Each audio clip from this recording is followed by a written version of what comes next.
നമസ്കാരം പ്രിയപ്പെട്ടവരെ, ഇന്നലെ പുതിയകാവിലുണ്ടായ തീപിടുത്തത്തിൽ നിന്നും ഒഴിവായത് വൻ ദുരന്തമാണ്.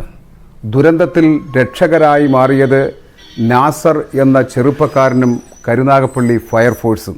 പുതിയകാവ് അമ്പലത്തിന് എതിർവശമുള്ള ഫ്രൂട്ട്സ് കടയുടെ ഗോഡൌണിലാണ് ഇന്നലെ രാവിലെ 7:30 കടയുടമയും നാട്ടുകാരും തീ കാണുന്നത്. പെട്ടെന്ന് വെള്ളമൊഴിച്ച് അണയ്ക്കാൻ ശ്രമിച്ചു എങ്കിലും ഇത് തങ്ങളുടെ നിയന്ത്രണത്തിലല്ല എന്ന് മനസ്സിലായ നാട്ടുകാർ തന്നെ ഫയർഫോഴ്സിനെ വിവരമറിയിക്കുകയായിരുന്നു. കടയ്ക്കുള്ളിൽ സൂക്ഷിച്ചിരുന്ന ഈ ഫ്രൂട്ട്സ് കൊണ്ടുവരുന്ന ബോക്സിനകത്ത് തീ പടർന്നു പിടിച്ചതോടുകൂടി ജനങ്ങൾ മുഴുവൻ പരിഭ്രാന്തരായി മാറി. കാരണം ഈ ഗോഡൌണിനകത്ത് ഇവിടെ സ്ഥിരമായി സാധനങ്ങൾ കൊണ്ടുവരുന്ന ഒരു ലോറി പാർക്ക് ചെയ്യുകയായിരുന്നു, അതും ഫുൾ ലോഡ് സാധനമായിട്ട്. ഈ തീ പ്ലാസ്റ്റിക്കിനകത്ത് കത്തിപ്പടർന്ന് ലോറിയിലേക്ക് തീ പിടിക്കുവാൻ തുടങ്ങി. ലോറി അതിൻ്റെ ഫ്രണ്ട് വശം പഴുത്ത് ഇൻഡിക്കേറ്റർ ഉൾപ്പെടെയുള്ള സാധനങ്ങൾ ഉരുകി താഴേക്ക് വീഴാൻ തുടങ്ങി.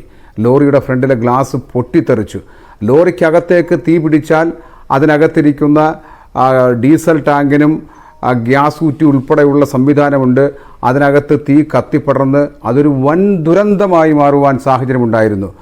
ഡ്രൈവർ സുബ്രഹ്മണ്യൻ രണ്ടും കൽപ്പിച്ച് ലോറിക്കകത്ത് ചാടിക്കയറുകയും വണ്ടി സ്റ്റാർട്ട് ചെയ്ത് പുറകോട്ടെടുത്തെങ്കിലും അത് പുറകുവശത്ത് ഒരു തൂണിൽ ഇടിച്ച് അവിടെ നിന്നപ്പോൾ ഇയാളുടെ 2 കൈകളിലും തീ കത്തിപ്പിടിച്ച് പൊള്ളലേൽക്കുകയും പുക മൂലം ശ്വാസം മുട്ടി അതിനകത്ത് നിൽക്കാൻ പറ്റാത്തൊരവസ്ഥ വന്നപ്പോൾ ഇദ്ദേഹം പുറത്തേക്ക് ഇറങ്ങി ഓടുകയായിരുന്നു. ചെയ്യണമെന്നറിയാതെ ജനം അവിടെ അമ്പരന്ന് നിൽക്കുമ്പോഴാണ് ജനക്കൂട്ടത്തിനിടയിൽ നിന്നും ഒരു ദൈവദൂതനെ പോലെ നാസർ എന്ന ചെറുപ്പക്കാരൻ അതിസാഹസികമായിട്ട് എന്തും വരട്ടെ എന്ന തീരുമാനമെടുത്തുകൊണ്ട് ആ ലോറിക്കുള്ളിലേക്ക് ചാടിക്കയറുകയും ലോറി അവിടെ നിന്നും മാറ്റിയതുകൊണ്ടാണ് ഒരു വലിയ ദുരന്തം അവിടെ ഒഴിവായത്. ആ ദുരന്തത്തിൻ്റെ രക്ഷകനായി മാറിയ, നാടിൻ്റെ അഭിമാനമായി മാറിയ, നാട് കടപ്പെട്ടിരിക്കുന്ന നാസറുമായിട്ട് നമുക്കൊന്ന് സംവാദിക്കാം. ഞാനവിടെ ചുറ്റുമൂല കടയിൽ അവിടെ നിൽക്കുമ്പോൾ പുതിയാല് നാസർക്കാട് ഫ്രൂട്ട്സ് കട കത്തുന്നു എന്ന് പറഞ്ഞു. അങ്ങനെ എൻ്റെ സുഹൃത്തായ നവാസുമായിട്ട് ഞങ്ങൾ ബൈക്കിൽ അവിടെ ചെന്ന് മാർക്കറ്റിൻ്റെ അവിടെ വണ്ടി വെച്ചിട്ട് അവിടെ ചെന്നപ്പോൾ തീ ആളി കത്തുകയാണ്. അന്നേരം നോക്കിയപ്പോൾ ഡ്രൈവർ വണ്ടി എടുത്തിട്ട് റിവേഴ്സ് വന്നപ്പോൾ അവിടെ 2 തൂണുണ്ട്. ആ തൂണിലിടിച്ച് അവരുടെ ദേഹം പൊള്ളി. ഇടിച്ച് കഴിഞ്ഞപ്പോൾ അവരെ ഗ്ലാസ്സിൽ നിന്ന് ചൂടടിച്ചിട്ട് അവരുടെ ദേഹം പൊള്ളിയിട്ട് അവരിട്ടിട്ട് ഓടിക്കളഞ്ഞു. തന്നെ പിന്നെ വേറെ ഒന്നും നോക്കാതെ അന്നേരം ഒന്നും നോക്കിയില്ല, വരുന്നിടത്ത് വെച്ച് കാണാമെന്നുള്ള രീതിയിൽ പെട്ടെന്ന് കയറി വണ്ടി എടുത്ത് കഴിഞ്ഞ് പെട്ടെന്ന് റിവേഴ്സ് പോകത്തില്ല, വണ്ടി തൂണ് നിൽക്കുന്നുണ്ട്. പിന്നെ വണ്ടി എടുക്കണമെങ്കിൽ തീക്കകത്ത് ഓടിച്ച് കയറ്റുക എന്നുള്ളതില്ല. തീക്കകത്ത് ഓടിച്ച് കയറ്റിയിട്ട് പിന്നെ റിവേഴ്സ് എടുക്കുക. അങ്ങനെ എടുത്ത് എനിക്ക് കാണാൻ പറ്റത്തില്ല വണ്ടി. അങ്ങനെ നവാസ് സൈഡ് പറഞ്ഞു തന്നു. നവാസ് സൈഡ് പറഞ്ഞ് ദൂരെ മാറി അവിടെ നിന്നുകൊണ്ട് ഇട സൈഡിൽ നിന്നുകൊണ്ട് വണ്ടിക്കകത്ത് ഫുള്ള് പുകയാണ്. ഇനി ഞാൻ ശ്വസിക്കുന്ന പുകയാണ്, എനിക്കൊന്നും കാണാൻ വയ്യ, ശ്വാസം മുട്ടുക.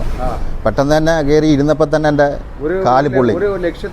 പെട്ടെന്ന് അന്നേരം തന്നെ പെട്ടെന്നൊരു ധൈര്യം വന്ന് അങ്ങ് എടുത്തന്നേ ഉള്ളൂ. വണ്ടി അവിടെ കിടന്നു കഴിഞ്ഞാൽ ഫുള്ള് കത്തും. അതിനകത്ത് ഗ്യാസ് കുറ്റി ഉണ്ട്, വണ്ടിക്കകത്ത് അവർ ഭക്ഷണം പാകം ചെയ്യുന്ന ഗ്യാസ് കുറ്റി ഉണ്ട്, അങ്ങനെയുള്ള കാര്യങ്ങളെല്ലാം ഉണ്ട്. ഡീസൽ ടാങ്ക് ഉണ്ട്, ഫുൾ ടാങ്ക് ഡീസലാണ് വണ്ടിക്കകത്ത്. ഫുള്ള് ലോഡിരിക്കുന്നു, ലക്ഷങ്ങളുടെ നഷ്ടങ്ങൾ വരും. അതുമല്ല തൊട്ടപ്പുറത്തെ ബാങ്കിനകത്ത് ഒരുപാട് വിലപ്പെട്ട സംഭവവികാസങ്ങളൊക്കെ ഉണ്ട്. അന്നേരം അതുകൊണ്ട് പെട്ടെന്ന് അതൊന്നും ഓർത്തില്ല, പെട്ടെന്ന് കയറി അങ്ങ് വണ്ടി വൺ ദുരന്തമായിരുന്നു. പുതിയ മൊത്തം സ്പ്രെഡായി പോയേനെ മൊത്തം.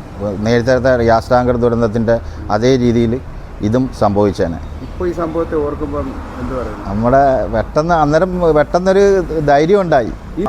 പെട്ടെന്നുള്ള എല്ലാവരും എൻ്റെ അടുത്ത് ചോദിച്ചു, നീ എന്തിനാ ആവശ്യമില്ലാത്ത പണിക്ക് നിന്നത്, കത്തട്ടെ അങ്ങനെയുള്ള ഒരുപാട്. അന്നേരം പറഞ്ഞ നമ്മുടെ നാടിന് അങ്ങനെ ഒരു ആപത്ത് വരുന്ന നമ്മളിൽ നിന്ന് എന്തെങ്കിലും ഒരു ഉപകാരം ചെയ്യാൻ പറ്റുമെങ്കിൽ അത്രയും നല്ലതല്ലേ. അതുകൊണ്ട് ഞാനൊരു ഡ്രൈവറായതിൻ്റെ പേരിൽ അന്നേരം ഒരു ധൈര്യം എങ്ങുന്നോ വന്ന് ആ ഒരു ധൈര്യത്തിൽ കൈക്ക് ഇവിടവും കൈക്ക് 2 പിന്നെ കാല് പുറം പൊള്ളിയിട്ടുണ്ട്. നാസർ വാഹനമെടുത്ത് മാറ്റിയപ്പോഴത്തേക്കും ഫയർഫോഴ്സ് എത്തുകയും സന്ദർഭോചിതമായിട്ട് വളരെ ആത്മാർത്ഥപരമായിട്ട് ഫയർഫോഴ്സിൻ്റെ ഒരു ഇടപെടലിൻ്റെ ഭാഗമായിട്ടാണ് തീ അവിടെ ശമിപ്പിക്കുവാൻ കഴിഞ്ഞത്. അവരുടെ ഒരു ഇടപെടലിൻ്റെ ഭാഗമായിട്ട് മാത്രമാണ് തൊട്ടടുത്ത ബാങ്കിലേക്ക് തീ കത്തിപ്പടരാതെ ഇരുന്നത്. ബാങ്കിന് പൊതുവേ നമ്മുടെ ഇടപാടുകാർക്കാർക്കും ഒരു ബുദ്ധിമുട്ടും ഉണ്ടാകാത്ത രീതിയിൽ നമ്മളത് അറേഞ്ച് ചെയ്തിട്ടുണ്ട്. പക്ഷേ ഈ തീപിടുത്തം കൊണ്ട് നമുക്കുണ്ടായ നഷ്ടം എന്ന് പറയുന്നത് നമ്മുടെ ചില ഉപകരണങ്ങൾ നശിച്ചു എന്നുള്ളതല്ലാതെ പിന്നെ ഇവിടുത്തെ വയറിങ് കംപ്ലീറ്റ് പോയി, ഉരുകിപ്പോയി. ഫാനുകൾ 10-15 എണ്ണം പോയി. 11 ജനലിൻ്റെ ഈ ഗ്ലാസ് പൊട്ടിപ്പോയി. ഇങ്ങനെയുള്ള ചെറിയ ദുരന്തങ്ങളല്ലാതെ ഓരോ സംഘാംഗങ്ങളുടെ ഇതിനും ഒരു കുറവ് വന്നിട്ടില്ല. അവരുടെ പ്രമാണങ്ങൾക്കോ അവരുടെ സ്വർണ്ണത്തിനോ. ഇപ്പോൾ അന്നേരം പോലെ തന്നെ ബാങ്ക് സ്ഥിരമായി പ്രവർത്തിക്കുന്ന രീതിയിൽ നമ്മൾ പ്രവർത്തിക്കുന്നുണ്ട്. ഇത് പോരാങ്കിൽ നമ്മുടെ 2 ബ്രാഞ്ചിലുമായിട്ട് അപ്പുറമായിട്ട് 2 ബ്രാഞ്ചിലും ഇതിൻ്റെ ബാങ്ക് പ്രവർത്തനങ്ങൾ നടത്തുന്നുണ്ട്. സജീവമായി ബാങ്കിൻ്റെ പ്രവർത്തനത്തെ ഒരു തരത്തിലും ബാധിക്കാതെ നമ്മൾ അറേഞ്ച് ചെയ്ത് മുമ്പോട്ട് പോകും. പ്ലാസ്റ്റിക് പറ്റും, അതിലൊക്കെ തീ പിടിച്ചു കഴിഞ്ഞാൽ ഒരു രക്ഷയില്ല. ബാങ്കിനുള്ളിലേക്ക് വന്ന് വരും, വെള്ളത്തിനലയിൽ എന്നിട്ട് സൈഡ് ജനലെല്ലാം കത്തിപ്പോയി. വലിയ അപകടം ഒഴിവാക്കിയത് ഫയർഫോഴ്സിൻ്റെ സന്ദർഭോചിതമായ ഇടപെടലും പോലീസും ഉണ്ടായിരുന്നു. ഫയർഫോഴ്സും പോലീസും സജീവമായിട്ടുണ്ടായിരുന്നു. ഭയങ്കര നഷ്ടമായി പോയി. എന്ന് വെച്ചാൽ നമ്മുടെ ഈ സംഘങ്ങളുടെ മുഴുവൻ പ്രമാണങ്ങളും അവരുടെ സ്വർണ്ണം ഉൾപ്പെടെയുള്ള കാര്യങ്ങൾ, സാമ്പത്തികം ഒക്കെ ഇവിടെ ഇരിപ്പില്ലേ. ബാങ്കിനുള്ളിൽ ഒരു തരത്തിൽ അകത്തോട്ട് കയറിയതേ ഇല്ല, അകത്തോട്ട് കയറാൻ ശല്യം ചെയ്തില്ല. എല്ലാം പുറമേ ഉള്ള നാശനഷ്ടങ്ങൾ മാത്രമാണ്. സർവീസ് അതുപോലെ തന്നെ പുനഃസ്ഥാപിക്കാൻ കഴിഞ്ഞു. സംഭവിച്ചത് ഞാൻ രാവിലെ വീട്ടിൽ നിന്ന് കട തുറന്നിട്ട് സാധനം എല്ലാം അടുക്കിക്കൊണ്ടിരിക്കുകയാണ്. അപ്പോൾ അടുക്കിക്കൊണ്ടിരിക്കുമ്പോഴത്തേക്കൊന്നും അങ്ങോട്ട് ശ്രദ്ധിച്ചില്ല. നമ്മുടെ ഒരു ഓറഞ്ച് വണ്ടി അതിനകത്ത് കിടപ്പുണ്ടായിരുന്നു. അപ്പം ശ്രദ്ധിക്കാതെ ഇങ്ങനെ വന്നപ്പോഴത്തേക്ക് നമ്മൾ സാധനമൊക്കെ അടുക്കി തീർന്ന് അങ്ങോട്ട് നോക്കിയാൽ പുക വരുന്നത് പോയി നോക്കിയപ്പോഴത്തേക്ക് കംപ്ലീറ്റ് തീയായി കംപ്ലീറ്റ് പിടിച്ച് ലോറിക്കും പിടിച്ച് ലോറിക്കൂടെ തീ പിടിച്ചിരുന്നെങ്കിൽ കംപ്ലീറ്റ് പ്രശ്നമായി പോയിരുന്നു.